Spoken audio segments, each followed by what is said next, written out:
인생의 이제 끝자락이죠. 끝자락에서 확인하고 있습니다. 그래서 그는 말년에 자신의 생애를 돌아보며 하나님의 도우심과 그 깊으신 은혜와 허락하신 승리를 모두 하나님께 돌리는 찬송시를 기록하고 있는 것이 오늘 본문입니다. 이것은 다윗의 노래이고 동시에 신앙 고백입니다.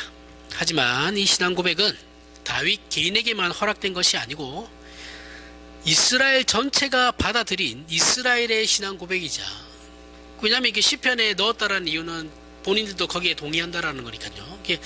다윗의 신앙 고백은 우리 전체가 동일한 신앙 고백을 하는 것과 우리도 그와 동일한 신앙 고백을 하는 것이다라고 인정하는 것이 이제 시편에 들어간 거예요. 그렇기 때문에 넣은 거죠. 그 고백이자 오늘날 모든 역사적 안에서의 그 교회사 안에서의 모든 신자와 그리고 오늘날 우리 모든 신자 그리고 앞으로 있을 모든 신자가 가지어야 하는 신앙 고백이 되기도 합니다. 그래서 오늘 본문의 찬송시는 사실 시편 18편에 그대로 기록되어 있는 내용인데 다윗의 고백에 의하면 하나님은 다윗에게 있어서 모든 것의 주인이시다라고 이제 얘기하고 있죠. 여기서 말하는 모든 것은 한 개인의 존재와 전 삶에 연관되는 모든 영역에 걸쳐서 하나님만이 유일한 주인이시다라는 말입니다. 하나님은 반석이시요 요새시며 건지시는 자시고 방패시며 구원의 뿌리시고 높은 망대시며 피난처이시고 구원자시다라는 거예요. 하나님은 우리라는 존재와 삶의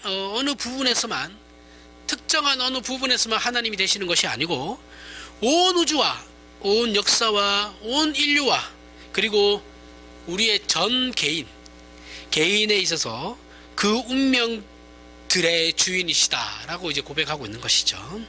이 하나님은 우리가 찾아서 만나는 하나님이 아니고 늘 우리를 지켜보시고 우리를 향하여 준비하고 계시는 하나님이시다라고 고백합니다. 그렇게 우리가 부르짖을 때 응답하시는 하나님이시다라고 이제 다윗이 고백하고 있죠.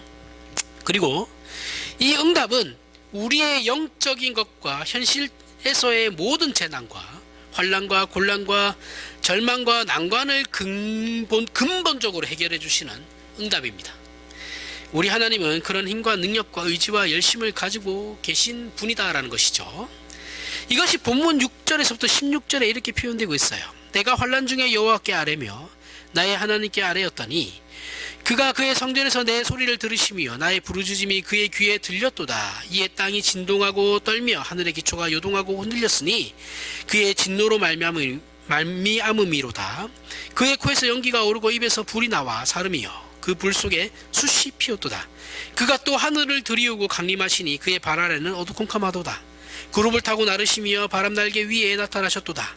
그가 흑암 곧 모인 물과 공중의 빽빽한 구름으로 둘린 장막을 삼으셨으며 그 앞에 있는 광채로 말미암아 숯불이 피었도다. 여호와께서 하늘에서 우레소리를 내시며 지존하신 자가 음성을 내시며 화살을 날려 그들의 흩으시며 번개로 무찌르셨도다. 이럴 때에 여호와의 구질함과 콧김으로 말미암아 물밑이 드러나고 세상의 기초가 나타났도다. 자, 이 내용을 이제 얼핏 보면 이제 좀 유치하죠. 표현이 굉장히 좀 유치합니다. 유치해 보이지만 지금 다윗의 신앙 고백의 진정한 의미는 하나님은 인간이 상상하고 경험하는 그 어떤 것보다 크고 깊고 그리고 강력하게 우리의 기도에 답하시면서 찾아오시는 하나님이시고, 그래서 온 우주를 근본적으로 흔드시며 구원받는 자들을 택하여 개입하시는 분이라고 묘사하는 것이죠. 그 묘사를 하다 보니까 이제 좀 유치해지는 면이 있죠. 자, 우리는 모두 이 다윗의 신앙 고백에 동참하고 있죠. 이 다윗의 신앙 고백은 다윗의 전유물이 아니에요, 그죠? 다윗 혼자만의 전유물이 아니고 모든 신자가 다 여기에 동참하는 거예요. 구약에서는 이스라엘이 그랬고 신약에서는 우리 모든 신자가 지금도 우리는 이 다윗의 고백에 신앙 고백에 동참하는 자들입니다. 하나님께서는 보이는 세계와 보이지 않는 세계, 온 우주와 전 역사, 그리고 각 개인과 지극히 사소한 모든 일에 하나님만이 유일한 통치자이시죠. 이것이 기독교 신앙의 유일한 근거입니다. 토대예요. 이 신앙을 고백하는 자들은 다윗이 그랬던 것처럼 하나님의 인도하심과 복주심 속에서만 승리할 수 있고 감사할 수 있다고 고백하는 자들인 것이죠. 하나님이 없으면 아무 의미 없어요. 그러나 놀랍게도 현대 사회를 사는 신자들, 교회사 내내 동일한 문제들이 있지만 특히 오늘날 현대를 살아가는 이 신자들에게 이 신앙 고백은 그 어느 때보다도 크게 도전을 받아요. 물론 인류 역사 가운데 하나님을 믿는 일에 대해 세상이 적대적이지 않았던 때는 없어요. 한 번도 없습니다.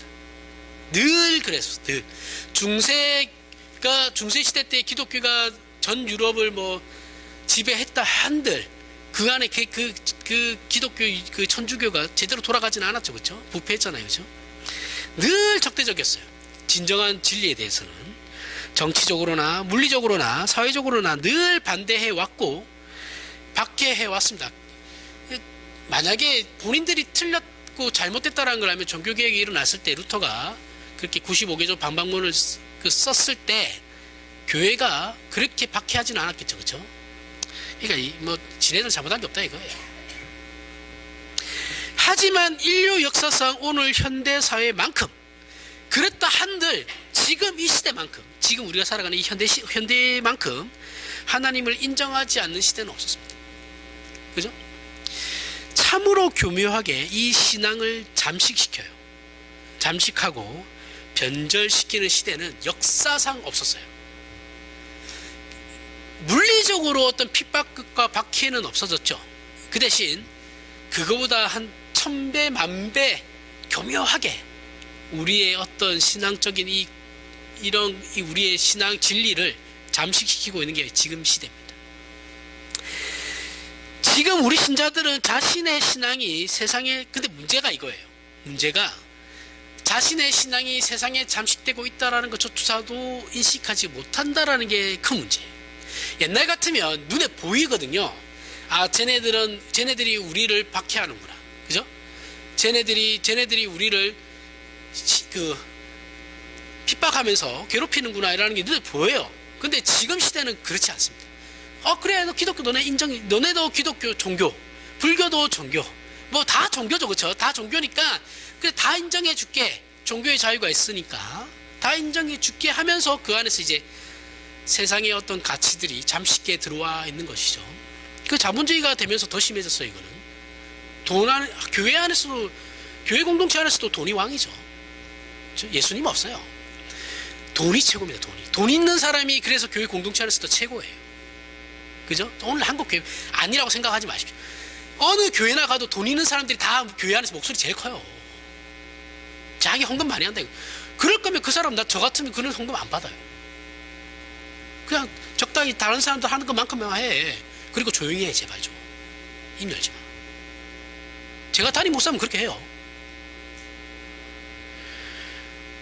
뭘 돈 내는 거에 그렇게 어쩌라고요, 도대체.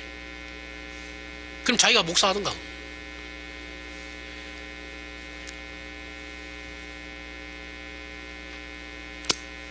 어디까지 했는지 까먹었어요. 그러면서 이제 어떻게 돼요? 이 진리 교회 안에 들어와서 그 세상의 가치로 말미암아 이 교회 안의 진리를 어떻게 잠식해 나가죠. 변절시켜요. 그죠? 이제 멀리 생각할 필요가 없어요. 우리 주변에 다 있습니다. 다 경험하셨을 거예요. 다윗의 고백은 우리의 신앙 고백과 동일한 거죠. 지금 다윗이 고백하는 이 오늘 본문의 내용이 우리는 전적으로 동의하는 내용이에요. 그리고 우리도 동일하게 고백해요. 하지만 현대 신자들이 동일한 신앙 고백을 한다고 해서, 다윗과 동일한 신앙 고백을 한다고 해서 다윗처럼 그런 신앙생활을 합니까? 라고 하면 그건 아니에요. 그렇죠? 우리는 다윗을 따라갈 수 없어요. 따라가지도 않아요. 따라갈 생각도 없죠. 그죠? 그 사실도 몰라요.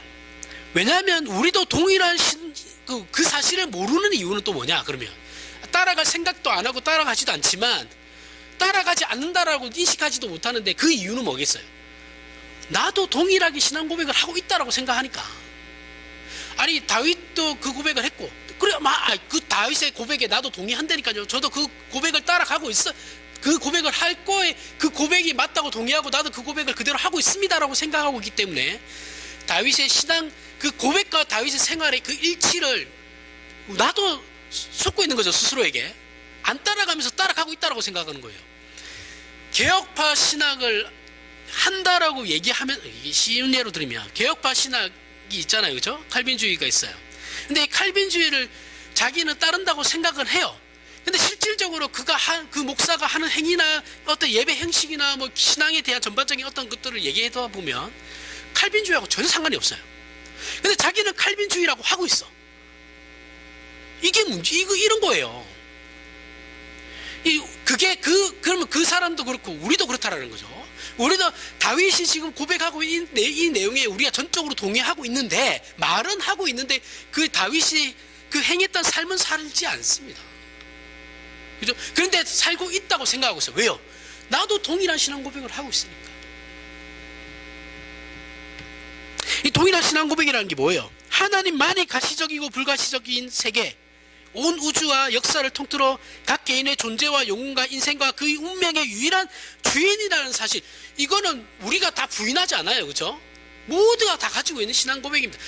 나도 그 고백을 하고 있으니 자기도 그렇게 산다라고 생각하는 거예요. 그런데 지금 이 시대에 이 고백을 가지고 현실을 살아가는 신자는 매우 보기 힘들어요. 개혁파 신학 안에서도 우리가 개혁파라고 하죠. 칼빈주의를 추구하지만 그 칼빈주의를 추구하는 교회들 싹 다 모아놓고 그 안에서 진짜 칼빈주의를 따르는 사람들 누구냐라고 했을 때 몇 사람 안 됩니다. 동일한 거예요. 그 무엇보다도 그 사실을 본인들이 모른다라는 게 제일 무서운 거죠. 그죠? 이걸 몰라요. 아니 나도 하고 있다니까 라고 생각하지만 사실은 그렇지 않죠. 그죠? 그렇지 않은데 자기도 그렇게 고백하고 있으니 나도 그렇게 살고 있다라고 생각하는 거죠. 그러니까 이런 인식조차도 없어요. 이게 이제 무서운 거죠.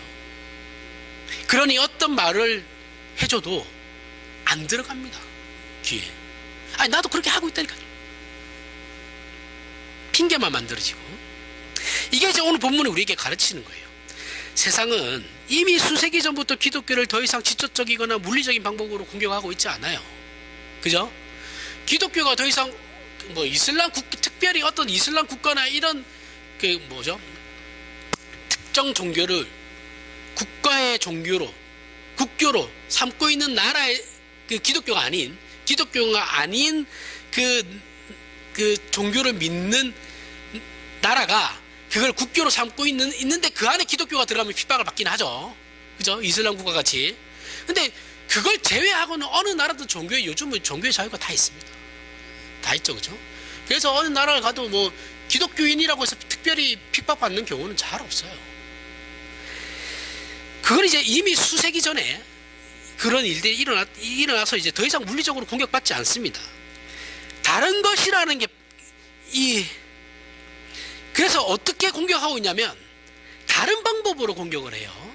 다른 방법으로 공격하는데 그게 이제 바로 인본주의와 과학 정신이라는 거예요. 그렇죠? 우리나라에서도 기독교가 핍박을 안 받아요. 기독교가 모든 우리나라 대한민국 국민들을 핍박하고 있죠. 그죠? 기독교 애들이 지금 전 국민을 핍박하고 있지 전 국민은 기독교를 핍박하지 않아요. 그럼 어떻게 합니까? 세상은 우리에게 어떻게 해요? 인본주의를 들고 나왔죠. 그렇죠? 인본주의와 과학이라는 걸 들고 나왔어요. 제가 얘기했죠. 지금 세상은 과학자가 제사장이에요. 과학이 신이에요. 생각해 보세요. 과학이 신이고 과학자들이 제사장이에요. 과학자들이 말하는 게 다 맞거든요. 지금. 그죠? 과학자들이 제사장이에요. 그 과학이라는 것은 합리주의를 얘기하는 거예요. 오해하시면 안 됩니다. 그렇다고 기독교가 과학을 부정하냐면 아니에요. 기독교는 과학을 부정하지 않습니다. 그 과학은 하나님께서 보이는 세상을 창조하시고 그 세상을 통치하시는 하나님의 백성으로서 충분히 받아들여요. 충분히 받아들이고 있어요. 그 하나님의 방법이라고 우리가 믿고 있는 거예요. 과학도. 그 통치는 신자와 불신자를 구별하지 않죠. 과학은 신자와 불신자를 구별하지 않습니다. 그렇죠? 이거 일반 은총 안에 들어가는 거예요. 하나님의 너그러우신 관용이에요. 관용의 은혜죠. 우리는 마태복음 5장에서 나는 너희에게 이르노니 너희 원수를 사랑하며 너희를 박해하는 자를 위하여 기도하라. 이 명령이 이같이 한즉 하늘에 계신 너희 아버지의 아들이 되리니, 자, 라는 이유 때문에 그렇게 하라는 겁니다. 원수를 위해서 기도하라는 거예요. 너희가 이렇게 하는 것이 하나님의 아들이 되는 거다 라는 거. 어떤 거? 원수를 위해서 기도하는 거. 그리고 이는 하나님이 그 해를 악인과 선인에게 비추며 비를 의로운 자와 불의한 자에게 차별 없이 내려주심이니라. 그래서 우리에게 원수를 사랑하라고 하시는 거예요. 네가 생각하는 그 원수도 하나님의 그 전체적인 은혜 안에 다 들어가는 자야. 그에게도 하나님이 햇볕을 비추고, 그에게도 하나님이 비를 내리셔, 그에게도 공기가 주어지고, 그에게도 열심히 살면 보상을 받는다라는 그런 원리들이 다 들어가는 거야. 너에게만 포함되는 게 아니야 라고 얘기하는 거죠. 지금. 이거 하나님의 은혜 안에 들어가는 자다 라는 거예요. 하지만 하나님을 알고 섬기며 믿음을 가져야 하는 우리는 비로소 하나님께서 만드신 하나님의 형상적 존재인 인간의 진정한 의미와 가치와 승리를 맛볼 수 있습니다. 그렇게 일반적인 하나님의 은총 안에 있다 할지라도 그가 하나님의 신자가 되지 않는 이상에는 인간의 가치나 진정한 의미나 가치나 승리를 맛볼 수는 없죠. 그죠? 그러니까 우리는 이것을 구원이다라고 부르고 하나님의 자녀가 되었다라고 합니다. 그 신자가 뭐 하나님의 자녀라는 말이죠. 이건 과학이 해결할 수 없어요. 그죠? 이 영적인 영역은 하나님만이 주관하시는 거예요. 우리 신자는 이 영적인 영역에 들어와 있는 자들이고, 또한 그것을 자인하는 자들이에요. 스스로 인정하는 자들이죠. 이런 신앙과 고백은 동시에 보이는 그 세상의 통치 속에서도 하나님의 자녀로 살 것을 요구받고 있다는 것이 다윗이 지금 고백하고 있는 신앙 고백의 중요한 내용입니다. 자, 그럼 영적인 거니까 영적인 것만 잘하면 되냐? 아니, 그렇게 하면 이단돼요. 내가 속해 있는 이 사회, 내가 속해 있는 이 국가, 그 보이는 그 세상의 통치, 관료들이 행하는 통치들, 거기에 안에서 하나님의 자녀로 살 것을 요구받고 있는 거예요. 보이는 세계에 맡겨져 있고, 하나님께서는 보이지 않는 세계만 다스리신다라고 생각하면 이거는 이단이에요. 큰일 납니다. 그렇게 생각하시면 안 돼요. 이것이 기도의 응답과 하나님의 강력한 간섭하심으로 묘사되고 있습니다. 이것 또한 우리 신자가 해야 하는 의무입니다. 의무이고 신앙 고백이 요구하는 것들이에요. 어떤 것들? 의무와 신앙 고백의 요구가 뭐예요? 세상의 통치 안에서 우리가 하나님의 신자로서 살아가야 한다라는 거죠. 그렇죠? 하지만 세상은 이것을 어떻게 해요? 사실과 검증의 영역이라는 방법으로 축출해버렸어요. 축출했다는 게 뭐예요? 장기를 축출했다는 건 장기를 빼낸 거죠. 그죠? 위암 걸렸을 때 위암 그 위를 잘라내고 축출하잖아요. 그죠? 빼버렸다라는 거예요. 신앙이라는 건 사실의 영역도 아니고 검증 가능한 영역도 아니니까 이거는 공적으로 다룰 수 있는 내용이 아니야 라면서 빼버렸어요. 그래서 창조론이 더 이상 설 자리가 없어요. 진화론만 존재하죠. 우리가 이 진화론에 대해서도 우리가 기독교가 굉장히 많은 오해를 하는 건 사실이에요. 이 목사들이 진화론을 제대로 몰라요.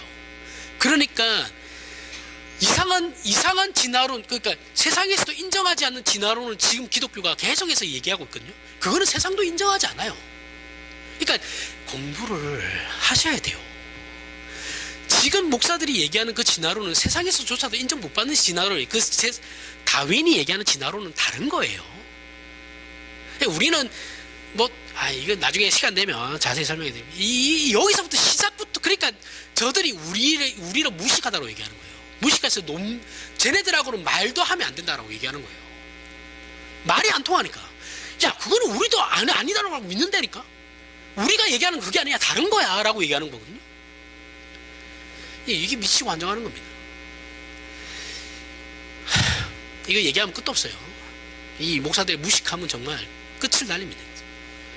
우리가 과학에 관한 얘기를 하면 그 모든 근거는 뭐예요? 과학적으로 얘기했을 때 이 모든 근거는 뭐예요? 몇십억 년 전에 알 수 없는 큰 폭발이죠. 그렇죠? 빅뱅. 빅뱅으로 말미암아 우연히 이 과학에서는 우연이라는 것이 신이에요. 신. 거의 신급이에요. 우연히 지구와 우주가 탄생하게 되었다. 이렇게 얘기하는 게 이제 저들의 주장이에요. 그죠? 빅뱅이야 있을 수 있죠. 왜요? 하나님께서 태초에 천지를 창조하시니라 했을 때 빵 우주가 폭발할 수 있는 거잖아요. 그렇게 창조가 시작될 수 있는 거거든요. 그러니까 이거는 기독교에서도 얼마든지 받아들일 수 있어요. 이런 것조차도 안 받아들이려고 한다. 이게 진짜 답이 없어요. 진짜 이거 너무 답답한데 이런 얘기하면. 그래서 이런 얘기하면 또 저도 조심스러운 게 저도 이단이 될 수 있어요. 우리나라 사람들 우리나라 한국교회가 얼마나 닫혀 있냐면 이게 문제가 너무 심각합니다. 저도 이게 조심해서 얘기하긴 해야 돼요. 오해할 수 있어요. 저들이 오해할까봐 그러는 겁니다. 그래서 여기는 하나님이 있을 자리가 없어요.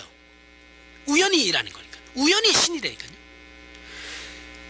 이성과 과학으로 확인되지 않는 모든 내용은 사실의 공적인, 여기서 사실이라는 말은 공적이에요.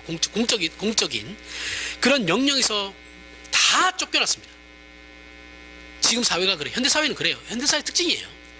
사실의 영역에 들어오려면 합리성을 가져야 돼요. 근거와 그런 과학적으로 증명이 돼야 되는 것만 들어와요. 그죠? 그리고 나머지는 다 사적인 영역이 돼요. 근데 재밌는 게 그렇다 쳐요. 근데 왜 무속은 그렇게 받아들여요? 웃기잖아요. 이해가 안 갑니다. 이게 뭐 사람의 타락한 종교성이라고 얘기하면 뭐 말은 되는 건데 이해는 안 가요. 진짜 납득하기는 힘들죠. 사적인 영역이 되어버렸다는 건 뭐예요? 이것이 진리일 필요는 없다라는 거예요. 공적으로 너네가 얘기하는 걸 진리로 우리는 받아들일 생각이 없어. 그 얘기죠. 진리냐 아니냐는 상관이 없어요. 저들 입장에서는. 없고 그저 개인의 선택의 문제로 취급해버리죠. 지금의 시대는 기호식품 뭐 이런 거 있잖아요. 그죠? 그 개인의 기호나 취미 정도의 개념으로 종교가 모든 종교예요. 여기에 들어가는 건 기독교만이 아니에요. 모든 종교가 다 그렇게 허락되어 있죠. 이 사회 안에서 대한민국이라는 사회 안에서는 특정 종교가 목소리를 낼 수 없어요. 공적으로 모든 종교로 다 동일하게 취급받기 때문에. 그죠? 자, 우리 사회 그리고 이 모든 종교는 다 사적인 개념이에요. 공적인 개념이 될 수 없어요. 과학적이지 않기 때문에. 그죠? 이렇게 생각하셔야 돼요. 우리 사회에서 이런 모습을 적나라하게 볼 수 있는 곳이 어디냐면 군대입니다. 군대 갔다 오신 분이 3분밖에 없어가지고, 저 포함해서 3명밖에 없어가지고 잘 이해가 안 가시겠지만, 군대를 가잖아요. 군대에서는 종교를 가지라고 권유해요. 신병교육대를 가거나 저 논산훈련소를 가게 되면 이제 논산훈련소 가는 사람들이 있고 신병교육대로 가는 사람들이 있거든요. 가게 되면 처음에 종교 있어? 물어봐요. 이거는 써야 됩니다. 기독교면 종교가 없는 사람에게는 종교를 좀 가져봐 라고 얘기를 해요. 왜 그러겠어요? 왜 그런 이유가 뭐겠어요?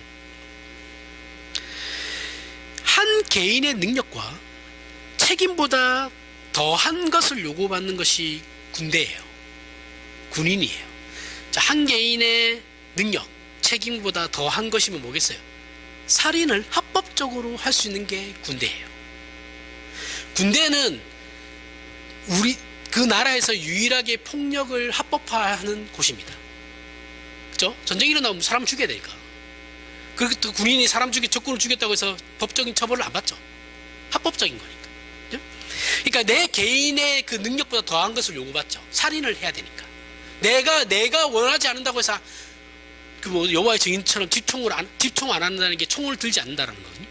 총을 안 들 수는 없어요. 그러면 내가 죽는데. 그리고 나라를 지켜야죠, 그죠? 당연히. 그런데 이제 이게 내 개인의 능력을 넘어가는 거란 말이죠. 그러다 보니까 이 트라우마를 많이 겪게 되죠. 그거를 완화시켜 줄 수 있는 게 종교라고 생각하는 거예요. 그래서 현실적인 이런 문제로 군대를 가게 되면 종교를 권유를 받아요. 권유를 받는데 이 3대 종교가 들어가 있어요. 불교, 천주교, 기독교 이렇게 들어가 있거든요. 원불교 요즘 뭐 있다고는 하는데 잘 모르겠습니다. 저 때는 세 개밖에 없었어요. 제가 있던 데는. 그래서 이 3대 종교를 추천을 하지만 뭐가 어디에 뭐가 좋 이런 건 얘기 안 해요. 아무 데나 가라는 거예요. 그러니까 이제 신병 교육대 있을 때는 한 주마다 이제 주일마다 종교 활동하러 가거든요. 그러면은 첫 주에 나는 기독교로 가요. 그러면은 이제 갔다 오면 이제 소대 이제 애들이 모이잖아요. 야, 불교 갔더니 불교에서는 피자 주더라. 야, 너 뭐 먹었냐? 이거 나 기독교인데 나 초코파이 먹었는데 커피 그 레시피하고. 그랬더니 야씨 다음 주에는 다 불교로 가자 이렇게 되는 거예요. 그럼 불교 가요. 그러면 또 기독교가 그 소식을 또 듣잖아요. 야씨 햄버거 돌려 이러면 또 햄버거 돌리는 거예요. 이게 개판 되는 겁니다. 그러면서 나중에 또 세례 준다 그러면 세례 받을 때 또 뭐 주거든요. 그러니까 개떼같이 또 몰려옵니다. 그게 신앙을 믿어서 세례를 받는 게 아니에요. 그런데 한국 교회는 그걸 또 세례를 몇천 명 받았다 있다고 개소리를 하고 있죠. 아무 의미 없어요.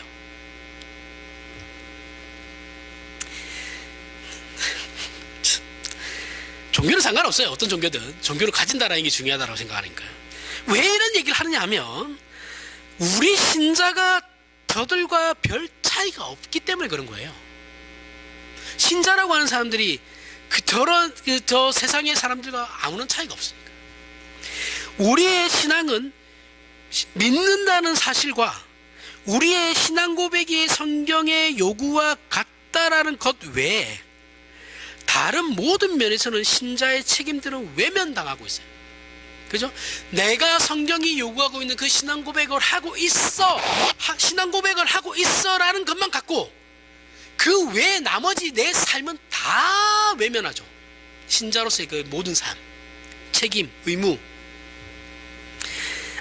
우리는 아무런 감각 없이 신자들을 만들어내는 시대에 살고 있어요. 아무런 감각 없이 신자들을 만들어낸다. 아까 군대처럼 세례 받는다니까 우르르 몰려가가지고 선물 준다 그러니까. 그렇게 살고 있다고. 한국 교회가. 한국 교회만의 문제는 아닙니다. 사실은 전 세계 기독교가 다 이래요. 절대적인 권위라는 건 삼위일체 하나님을 근거로 한 기독교 신앙과 그 기독교 신앙이 개인의 영혼을 포함한 전인격이 삼위 하나님 앞에서 답을 해야 한다라는 그 절대적인 진리의 근거 위에 성립되는 겁니다. 그런데 이 절대적 권위와 진리가 외면되어 버렸죠. 외면되고 이것이 이 신앙이 한 개인의 취미나 신념 정도로 밀려나 버리자 기독교를 포함한 모든 종교의 신앙이, 기독교만 포함되는 건 아니에요. 모든 종교의 신앙이 그저 믿고 있는 자의 진심을 근거로 형성되는 추세가 되어버렸어요. 무슨 말이냐면 절대적인 권위는 하나님이죠. 우리에게 있어서. 그렇죠? 이 절대적인 권위가 있고 우리는 이 절대적인 권위에 순종해야 되는 존재인데 그 절대적인 권위는 인정하지 않아요. 세상이 인정하지도 않고 우리 기독교 현재 모든 신자들 중에서도 대부분이 인정하지 않습니다. 그죠? 그러니까 목사가 얘기해도 그건 목사님 생각이죠. 이렇게 이따구로 개소리를 한단 말이에요. 그럼 그런 사람들한테 할 말이 없죠. 권위를 인정하지 않으니까. 그러면 자신의 신앙의 근거를 어디다 두겠어요? 절대적인 권위는 인정 안 하니까. 성경에 분명히 하나님께서 그렇게 하라고 말씀하시는데 자기는 그렇게 안 하고 있거든요. 그게 싫어서. 그죠? 그러면 그 권위를 인정하지 않고 있으니까 그 신앙의 근거를 어디로 가지고 가겠어요? 내 진심으로 가져가는 거예요. 이런 사람들이 있어요. 야, 그래도 우리가 교회 다니는, 우리가 기독교 집안인데 전통 위에서부터 신앙을 가지고 왔고, 그렇게 우리가 하나님을 예수 그리스도를 믿는다고 고백하는 집안인데 너 예배는 드려야 하지 않겠니? 라고 했을 때 사람들이 뭐라고 그랬냐면, 아유, 마음속으로는 다 믿고 있어요. 요게 딱 들어가는 겁니다. 그죠? 아유, 마음속으로는 믿고, 물론 우리는 거기에 대해서 뭐라고 하면 안 돼요. 기다려 줄 필요가 있죠. 그죠? 근데 그렇게 핑계대는 사람의 그 입장에서는, 그러면 내가 하나님의 절대적인 권위는 무시하고 있는 거예요. 그죠? 예배를 드려야 한다는 건 다 알아요. 모든 사람이 압니다. 어쩔 수 없이 못 드리는 거에 대해서 우리는 가슴 아파하잖아요. 그죠? 그런데 그것이 아닌, 귀찮아서, 단지 귀찮고 이렇게 하니까 그 권위는 무시돼 버렸고, 하지만 내가 예수를 믿는다라는 그건 사람들에게 얘기해야 되니까 내 진심은 예수를 믿고 있어, 이렇게 가버리는 거예요. 이거는 죄송한데 신앙이 아닙니다. 한국 교회가 지금 그런 추세로 가고 있는 거예요.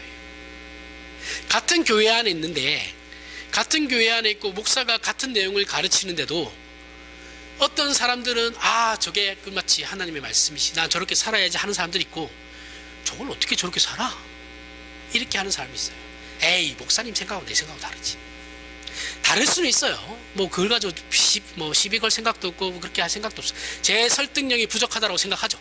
그러면, 근데 그런 사람들은 그럼 어디에서 권위를 찾을 거냐라는 거예요. 성경은 분명히 그렇게 하지 말라 그러는데, 예를 들어서 도둑질 하지 말라 그러는데 자기는 도둑질 계속 하고 있어요. 성경은 그렇게 하지 말라고 하고 있는데, 하나님 그렇게 하지 말라고 하고 있는데, 내가 지금 도둑질을 하고 있지만 내 진심은 예수를 믿고 있어, 요거잖아요. 이거는 삶과 신앙이 괴리감이 있죠. 그죠? 거리가 있는 거죠. 이건 신앙이 아닙니다. 죄송한데. 그러다가 돌아올 수도 있어요. 그러니까 너무 비난하시면 안 됩니다. 그건 또 비난할 문제는 아니고, 기다려주고 우리가 본을 보여야 하는 부분이죠. 근데 이 믿는 자의 진심이라는 건 굉장히 애매모호한 거잖아요. 이게 굉장히 주관적인 거예요. 권위라는 건 기독교 안에서 하나님의 권위라면 이 말씀 안에 들어가 있는 내용이잖아요. 그렇죠? 이 성경책 자체가 권위가 있는 게 아니에요. 이 안에 내용이 권위가 있는 거지. 우리는 이 책의 내용이 하나님의 말씀이라고 믿고 있는 거잖아요. 거기에 권위가 있는 거예요. 그렇죠? 그럼 그 권위는 어쨌든 세상은 모르겠지만 기독교 안에서는 객관성을 떠요. 객관적이죠. 똑같은 내용의 객관성이 이 텍스트 안에 있는 거예요. 문자 안에 있는 거예요. 그죠? 이걸 객관성이 있다, 이거는 내 마음대로 할 수 있는 게 아니잖아요. 하나의 객관성이 있는 거란 말이죠. 객관적인 권위가 있는 건데, 그거를 무시해버리면, 내 진심만 가지고 가버리면, 이거 신비주의자들이나 자들이 특히 많이 하는 겁니다. 내 진심을 가지고 가버리면 이거는 사적인 거게 돼요. 주관적인 신앙이 되어버립니다. 이거는 인정받지 못해요. 죄송한데.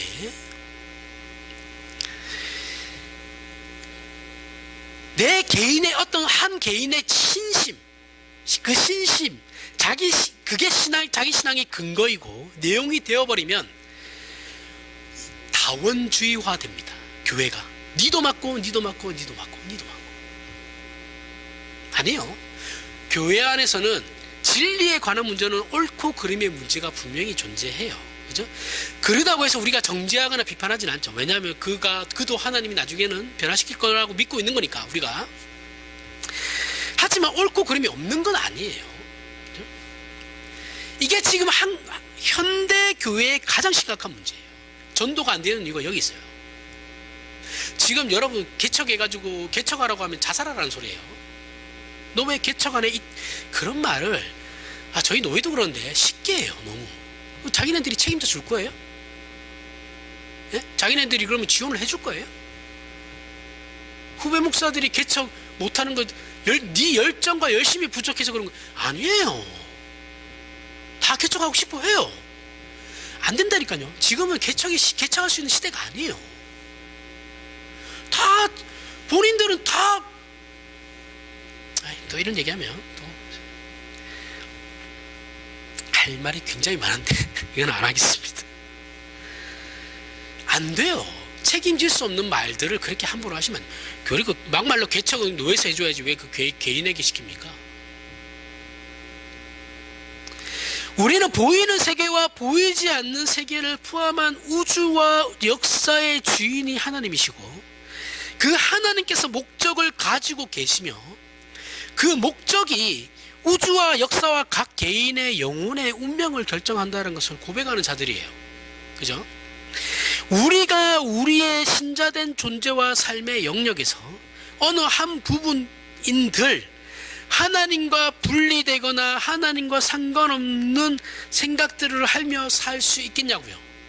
그럴 수 없어요. 신자는 이 부분에서는 하나님이 굳이 관여 안 하셔도 돼 라고 생각하는 부분을 신자는 없어요. 그런 부분은 없어요. 신자에게는 전 삶과 나의 전 인격과 전 모든 것이 하나님과 연관되어 있는 겁니다.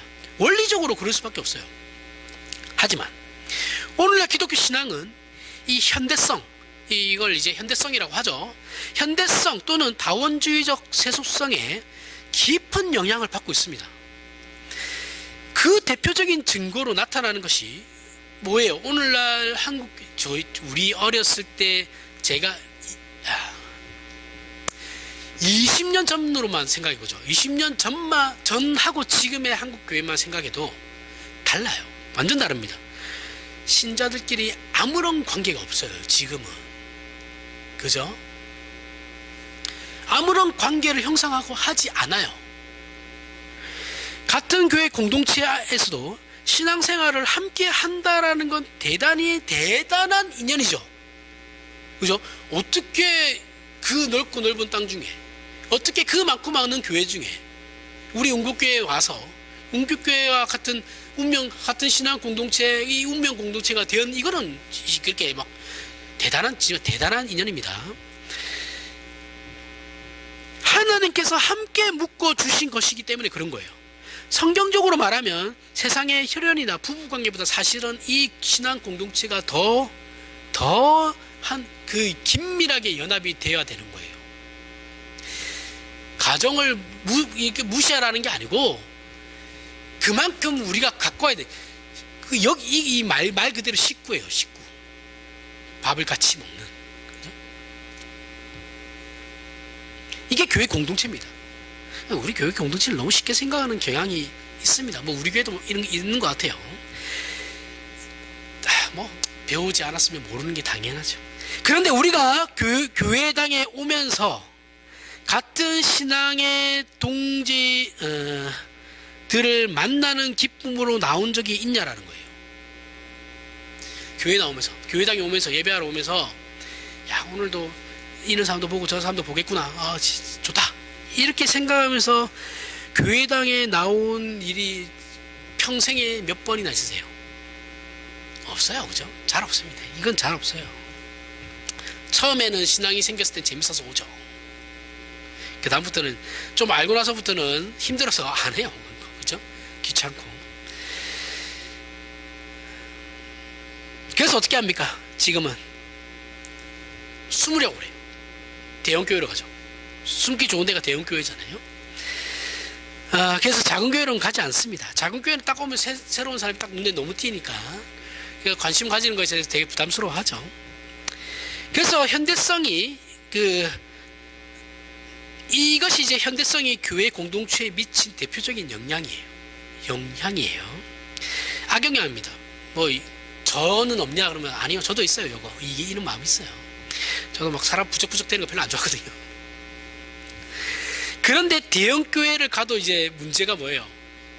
한두 번 가는 거는 몰라도 교육자들이 많기 때문에 알아요. 한 6개월 다니면 압니다. 그럼 어떻게 해요? 관심을 가지기 시작해요. 그러면 부담스럽죠.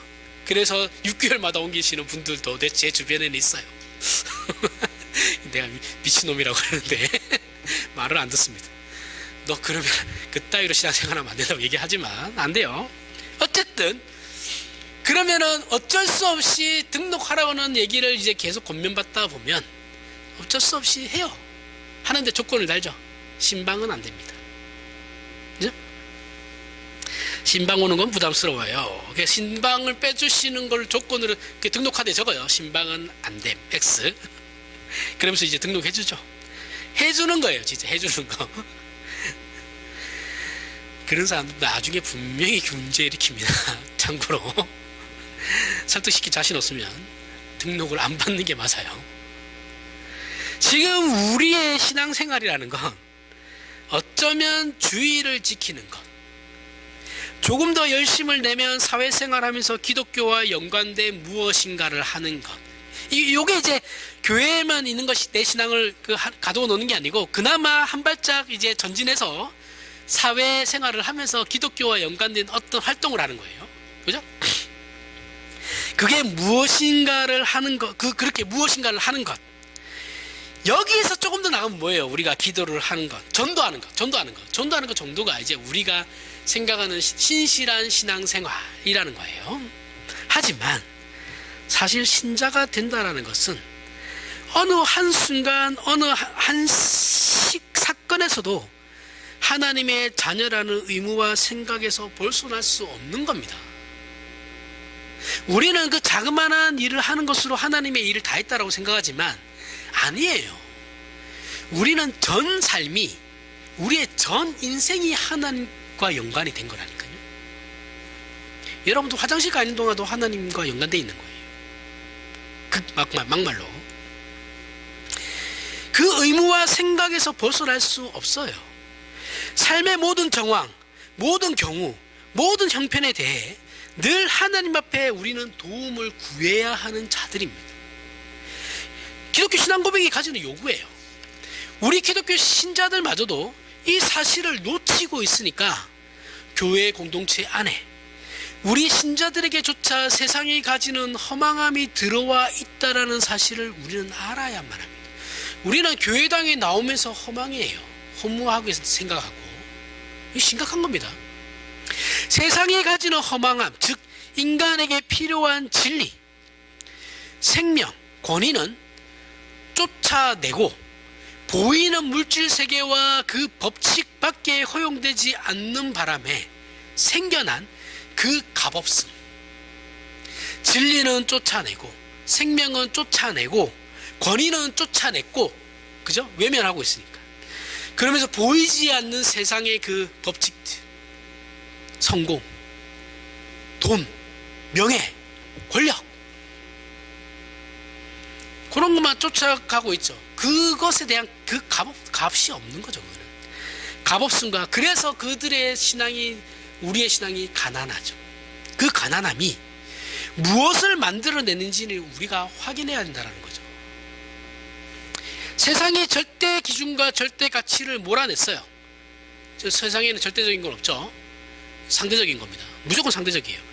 절대 기준과 절대 가치를 몰아내자 이 세상에는 권위라는 것이 없어졌고 권력만 남게 되었습니다. 그죠? 이 권력은 뭐예요? 영향을 미치는 거죠. 영향력을 미치는 거예요. 예전에 권위가 살아있을 때는 한 사회의 질서를 잡는, 이거는 우리 조선시대 생각하면 돼요. 조선시대 생각했을 때는 어쨌든 우리가 기독교는 아니지만 어쨌든 유교라는 권위가 있었단 말이죠. 이 권위가 있으니, 권위라는 것이 살아있었어요. 살아있으니, 그러니까 이거는 공통의 권위죠. 한 나라 모든 국민이 그 권위를 인정해야 되는 부분이죠. 그죠? 그러니 사회 질서를 잡는 권위가 있어서 그 사회에 통일된 기준과 윤리가 존재할 수 있었어요. 그죠? 같은 생각들을 할 수 있었다라는 거죠. 이게 좋다라는 얘기가 아니에요. 좋다라는 얘기가 아니고, 이것을 우리가 그것조차도 버리고 다원주의로 넘어오게 되니까 이 개판이 났다. 그걸 보라는 거예요. 이해하시죠? 그러니까 어떤 사회에, 우리는 지금은 전체주의를 추구하지 않아요. 독재를 추구하지 않죠. 그렇죠? 독재는 하나의 권위를 인정하는 거고, 거기에 이제 같은 생각들을, 이건 전체주의예요. 이거는 파시즘입니다. 안 돼. 우리 민주주의 사회에서는 이걸 적으로 생각해요. 공산주의가 적이 아니고 민주주의에서는 파시즘이 적이에요. 전체주의, 독재. 잘 보셔야 됩니다. 자본주의의 반대가 공산주의라 그랬죠. 자꾸 이걸 헷갈리시면 안 돼요. 그럼 민주주의 반대는 독재예요. 지금 대통령이 하려고 했던 그 행위, 그게 적이에요. 자꾸 이것조차도 모르죠. 사실 이게 너무 답답한데. 하여튼 그걸 몰아냈어요. 그렇죠? 몰아내고 몰아내자. 이제 그 뒤에 우리 오늘날의 이 사회를 보라는 거예요. 아버지 가정에서 아버지의 권위가 살아있을 때와, 물론 좋다라는 얘기를 안 하는 게 아닙니다. 그죠? 그 아버지의 권위가 없는 집안과, 그죠? 뭐 잡아주는 사람이 없어요. 만약에 그게 기독교 집안이라고 한다면, 그 기독교라는 것이 하나의 권위가 되니까, 그죠? 하나 예수 그리스도의 가르침이 권위가 되니까 자식들을 설득시킬 수는 있죠. 근데 만약에 그게 아닌 집안이잖아요? 그럼 뭘로 설득시킬 거예요? 설득시킬 게 없어요. 그건 아버지 세대 때 그런 거죠. 우리 세대는 달라요. 이렇게 해버리거든요. 그러면 아무런 자녀들에게 영향을 미칠 수 있는 게 없어요. 그러니까 좋다라는 게 아니고 지금 오늘날 그런 사회를 보라는 거예요.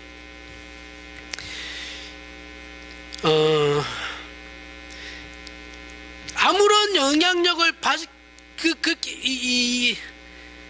그래서 어떻게 돼요? 그래서 이 사회가 어떻게 되냐면, 가장 우습게 된 모습이 어떤 거냐? 어떤 게 가장 우습게 되어버렸냐면, 그 사회에서 책임을 져야 하는 정치인들, 그리고 영향을 미쳐야 하는 자들이 아무런 책임감도 안 느끼게 돼요. 그리고 아무런 영향력도 발휘하지 못하게 되죠. 오늘날 우리나라에서 제일 웃긴 사람들이 정치인들이죠. 그렇죠? 그래서 개콘이 예전에 망한 이유가 이제 정치인들이 너무 웃겨가지고 개콘이 망했다라는 소리를 냈잖아요. 그죠? 코미디 프로가 TV에서 사라진 이유가 정치인들이 너무 재밌게 하니까, 말도 안 되는 소리들을 막 하고 있으니까 개그 프로가 다 없어진다, 뭐 이런 말도 있었잖아요. 그죠? 오늘날 그래서 현대에서는 정치인과 정치인도, 성직자도, 학자도 한 사회에서 아무런 책임이 없어요. 책임도 없고 영향력도 발휘하지 못하는 시대가 되어버렸어요. 그죠? 어떤 권위 있는 사람이 나와서 얘기해봐야 아무도 안 들어요. 아무도 안 들어요. 진짜. 과학자가 그 분야에 권위 있는 과학자가 나와서 얘기해봐야 일반인들은 아무도 안 들어요. 그 과학자, 그 밑에 제자들이나 듣고 있겠지, 그치? 그죠? 아무런 영향력도 발휘하지 못합니다. 그러면 그 공백이 생겼어요. 권위가 없어진 공백이 생겼잖아요. 그죠? 그 공백을 어디가 메꿨냐면 매스미디어가 채우는 거예요. 언론이 오늘 사회에 권위가 되었어요. 그래서 우리는 분명히 알아요. 연예인이 공인이 아니다라는 걸. 아는데 공인은 공무원들을 얘기하는 거예요. 나라 일 하는 사람들이 공인이에요. 근데 우리 정치인들, 근데 우리는 연예인을 공인으로 생각하잖아요. 그죠? 왜냐하면 그 매스미디어가 그 권력을 지고 있기 때문에. 우리나라 언론을 너무 믿지 마십시오. 특히 종편들은 더 믿으시면 안 돼요. 지네들 마음대로 자기네들이 권력을 쥐었다고 생각하거든요. 조중동 애들이 특히 심해요. 이게. 그래서 자기들 마음대로, 얘네들 어느 정도까지 생각하냐면 자기네들이 대통령을 만들 수 있다고 생각해요. 대통령을 끌어내릴 수도 있고 대통령을 만들 수도 있다고 생각하는 게 조중동 애들이에요. 뭐 그렇다라는 거예요. 그 언론, 우리나라 대표적인 언론들이니까. 그죠? 그렇게 언론이, 매스미디어가 그 권력을 차지해버리고 연예인을 공인화시켜버렸어요. 그런데 재밌는 게 뭐냐면, 연예인은 그래서 공인이라고 생각하니까 지네들이 나와가지고 음주운전을 하면 나와가지고 기자회견하면서 사과를 해요. 그죠? 뭐 굳이 저렇게까지 할 필요가 있나? 그냥 뭐 하면 되지 뭐 이렇게 생각하는데, 자기네들이 공인이라고 생각하니까 그렇게 할 수 있다라고 하는데, 정치인들은 안 해요. 정치인들, 공무원들, 우리나라 뭐 차관 장관급, 그 다음에 국회의원, 음주운전 해가지고 걸리거나 뭐 불법을 해서 뭐 사과하는 거 봤어요? 사과 안 해요. 본인들이 공인인데도 안 해요. 연예인들은 공인이 아닌데도 하는데, 이게 권력 구조를 잘 보셔야 돼요. 성직자들과, 그리고 뭐예요? 정치는 뭐 안 하고 정치만 안 하냐? 아니요. 성직자들도 안 해요. 그죠? 성직자들 지네 바람 피워가지고 어떤 교단의 그 총회장 바람 피워가지고 그 사람 나와서 사과하는 거 봤어요? 그 사람 사과 안 해요. 지가 끝까지 잘했다고 얘기하고 있어요. 교회에서 돈 뜯어가지고 그래가지고. 이 뻔뻔한 거예요. 뻔뻔한 거. 성직자들과 정치인들의 수준이 낮아진 것도 여러 이유 중에 한 개일 겁니다. 그건 맞아요. 하나겠지만 우리는 지금의 사회가 그렇게 되었다라는 거예요. 그러니까 그 전에는 그럼 좋았냐? 아니에요. 그 전에도 안 좋았어요. 안 좋았는데 그것마저도 포기하고 나니까 사회가 더 개판이 됐다라는 거예요. 그걸 보라는 거예요. 이런 사회와 분위기 속에서는 우리가 신자가 된다는 문제에 대해서도 그저 신앙이 있다는 것만으로는 우리는 요런 사회가 되었으니 내가 다른 거 다 필요 없고 내가 이런 다윗과 동일한 그 신앙 고백을 하는 신자가 살면 어떻든 간에 모르겠고 나는 저 다윗이 고백하는 그 고백을 나도 동일하게 하고 있으니 나는 안심이다.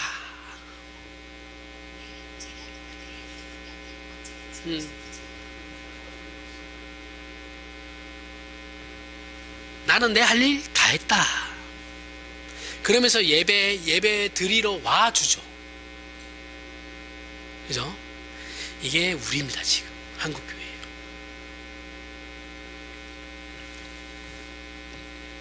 내 할 일 다 했어요. 아니 예배 드려주면 되지 뭘 더 요구해요. 아니 교회의 공동체가 건물까지 있다고 치면 그게 그냥 가만히 있으면 그냥 깨끗해져요?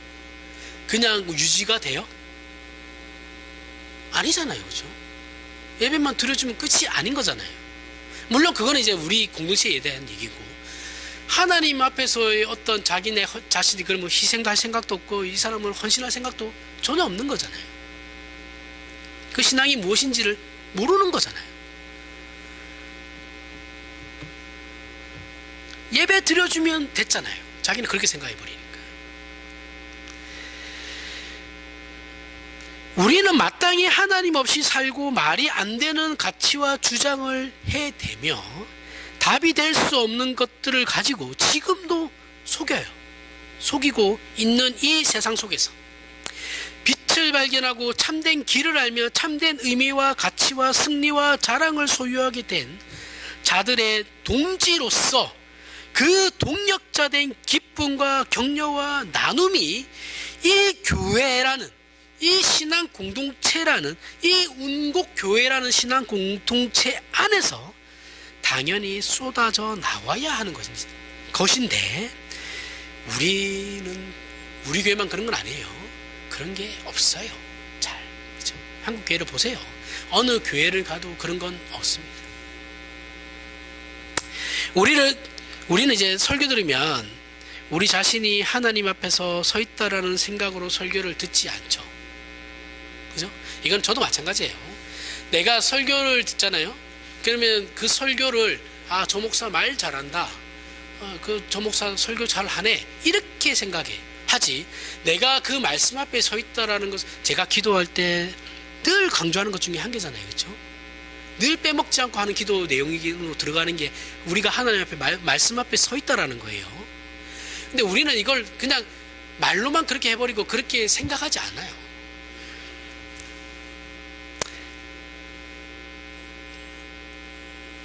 그래서 어떻게 얘기해요? 오늘 설교 좋았습니다. 이렇게 얘기한단 말이에요. 근데 이게 사실은 목사 입장에서는 그렇게 좋은 말은 아닙니다.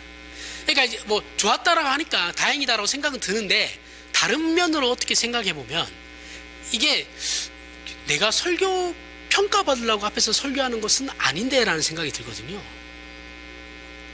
그러니까 좋다 나쁘다라는 말은 평가받는 기분이 들잖아요. 근데 나는 하나님의 말씀을 가르치는 건데 앞에서 어쨌든 그런 역할을 맡은 자니까 가르치려고 앞에 선 자인데 그 가르침이 내용이 좋다 나쁘다 이렇게 평가받는 건 조금 좀 그래요. 그러니까 어떤 의미로 좋았다라고 얘기하는지 아는데 이해하고 다 해요. 근데 이제 다른 면으로 생각했을 때 이런 것도 있다라는 거예요. 그러니까 이제 어떤 예배가 하나의 품평회가 될 수도 있다라는 거예요. 그죠? 앞에서 설교하는 저와 그 설교는 듣는 여러분은 동일하게 지금 하나님 앞에 서 있는 자들이거든요. 저는 말하면서 하나님 앞에 서 있는 자고 여러분은 들으면서 하나님 앞에 서 있는 자들이에요. 지금 이 시간은 저와 여러분이 하나님의 자녀라는 것을 예배 가운데 몸으로써 신앙을 고백하는 시간이거든요. 이거는 목사는 제외가 아니에요. 목사도 동일해요. 우리가 하나님의 말씀을 듣는 이유는 그 말씀을 듣고 그 말씀을 따라 살겠다고 약속하며 나와 있는 거죠. 그죠? 그걸 위해 나와 있는 거지. 목사 설교 듣고 우리 목사님이 이렇게 가르치니까 너무 좋네, 뭐 이런 거 평가하려고 나온 게 아니에요. 그죠? 이걸 하지 않으면 우리야말로 가장 악랄하게 하나님과 그분의 영광을 가리는 자가 될 수도 있습니다. 우리는 말씀을 듣고 말씀을 내가 저 말씀을 따라 살아야겠다 그 생각으로 해야 되는데 이 목사님 말씀 좋구나, 이거는 좀 저 사람이 들었으면 좋겠어, 이 사람은 저 사람이 들었으면 좋겠네, 저거 나 들으라고 하는 소린가, 이런 생각을 하시지 마세요. 모두가 들어야 하는 소리예요. 거기에는 저도 포함되는 거예요. 한국 교회의 비호감도가 굉장히 높아요. 그렇죠? 왜 높은 이유가 뭐겠어요? 많은 이유가 있겠지만 그 중에 하나가 교회 공동체에서 실망하고 나간 사람들이 많기 때문에 그런 거예요. 한국 교회, 저희 어렸을 때만 해도 동네에서 제 또래가 교회당에 안 나가는 애들이 거의 없었어요. 한 번씩은 다 갑니다. 그죠? 못 다녀도 한 달은 다니고 뭐 빠졌다 해서 1년 2년은 다녀요. 그런 애들이 그런 애들도 있고 뭐 별거 없어서 안 나오는 애들 있겠죠. 그죠? 갔더니 별거 없더라 뭐 아니면 다니다가 실망해서 나오는 애들 있어요. 그런 사람들이 나가서 좋은 얘기를 하겠어요? 교회에 대해서? 또는 기독교에 대해서? 쟤네들 주변에 그런 사람들 꼭 있잖아요. 그거 헌금 다 목사가 가지는 거죠. 그렇게 착각하는 사람들도 있어. 그렇죠? 목사한테 주는 거잖아 이렇게. 얼마나 그렇게 보였으면, 이거는 뭐 인과응보라고 생각합니다. 저는 한국 교회가 그따위로 했으니까.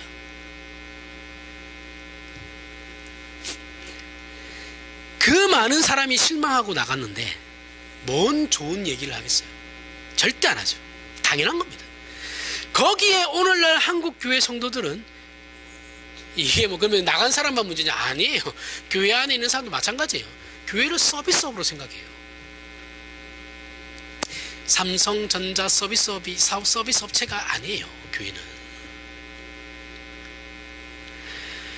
그래서 특히 교육자들이 자신들의 비율을 맞춰주기를 원해요. 교육자는 한 사람인데 몇십 명에 때로는 몇백 명에 그거 어떻게 다 맞춥니까? 이런 생각을 하는 건 교회가 뭔지를 모르는 거예요. 교회 공동체가 뭔지를 모르니까 그런 행동들을 하는 거죠. 물론 교회 공동체가 열심히 해야 되죠. 하지만 그 사람도 교회 공동체의 구성원이에요. 지는 안 해요. 받기만 하려고 그래요. 우리의 신자가 교회당에 예배하러 오는 건 하나님의 말씀을 듣고 그 말씀에 순종하기 위해서예요. 목사와 교육자들은 그들의 책임을 다 할 겁니다. 그럼 여러분은 여러분의 책임을 다 하셔야죠. 윤리성과 도덕성을 얘기하는 게 아니에요. 근본적으로 생각하는 법을 잊지 말라는 거예요. 우리가 가진 기독교 신앙은 어느 순간에는 하고 어느 순간에는 외면해도 되는 그런 게 아니에요. 만약 그렇게 하면 우리는 스스로 신앙 고백의 가치를 포기하는 것이 돼버립니다. 우리는 우리의 믿음으로 기독교 신앙을 만드는 것이 아니에요. 믿음이 사실을 만들어내는 것이 아니고 사실이 믿음을 만드는 겁니다.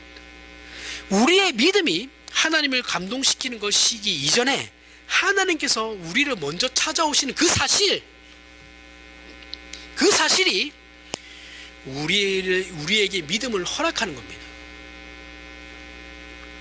하나님께서 찾아오셔서 하나님을 알고 하나님이 누구이신지를 보이셔서 믿고 감복하며 우리를 찾아오셔서 항복시키는 것 같이 우리의 모든 생애를 그 운명을 하나님께서 간섭하여 결과를 만들어 달라는 게 우리가 가진 신앙의 가장 자랑스러운 부분인 거예요. 신자가 이 사실을 놓치고 사는 건 안 됩니다. 그 신앙이 아니에요. 그렇게 살고 싶지만 그게 잘 안 됩니다는 돼요. 그건 얼마든지 예예요. 가능해요. 실력이 없으니까. 이거는 시간이 지나면 실력이 쌓이게 돼요. 우리의 현실이니까 괜찮아요. 그런데 단번에 완성되는 것이 아니잖아요. 그죠? 그런데 이런 생각조차 하지 않는 건 문제예요. 하려고 했는데 안 되는 건 어쩔 수 없어요. 그거는 교회가 기다려줘야 되는 거죠. 근데 아예 자기는 거기에서 열애 상태로 있다, 이거는 안 됩니다. 그럴 수는 없어요. 그 사람은 교회 공동체의 구성원이 될 수가 없어요. 그러면 사람이 아프면 의사를 찾아가지 변호사나 회계사를 찾아가지 않아요. 마찬가지로 우리의 영혼은 하나님 안에서 말고는 해결할 수 있는 방법이 없습니다. 그러니 우리의 문제를 다른 데로 끌고 가지 마시고 하나님 앞에서 해결받으시길 바라요. 그래서 우리의 신앙 고백을 고백하는 것만큼 우리의 존재와 삶에서 그 고백을 구현하시길 바라요. 다윗의 고백은 다윗이라는 한 개인의 성취가 아닙니다. 아니고 다윗을 예로 들어 모든 신자를 향한 하나님의 목표이고 약속이라는 것을 보여주시는 거예요. 그러니 우리가 오늘 이 다윗의 찬송시를 우리의 신앙 고백으로 제대로 누리지 않는다고 한다면 하나님께서 가만히 계시지는 않으실 것이다라는 것을 확인하는 오늘의 말씀이 되길 바랍니다. 기도하겠습니다. 하나님 아버지, 은혜를 감사합니다. 하나님을 아버지라 부른다라는 것이 무엇을 의미하는지, 그 특권과 책임이 무엇인지를 오늘 말씀을 통해 확인했습니다. 하나님을 아버지라 불렀으면 그 자녀답게 살아야 할 책임과 내용이 있다는 사실을 우리로 한순간도 잊지 말게 하시고, 당장에 이루지 못할지라도 그 문제로 스스로 싸우게 하시며 고민하게 하시고, 그래서 하나님께 늘 기도하며 도우심을 구하여 오늘 다윗의 고백처럼 찾아오시는 하나님, 응답하시는 하나님, 우리가 가진 문제보다 훨씬 큰 주인 되시는 하나님을 우리의 인생에 모시고 사는 기쁨을 누리는 저희가 되게 하여 주시옵소서. 예수님 이름으로 기도합니다. 아멘.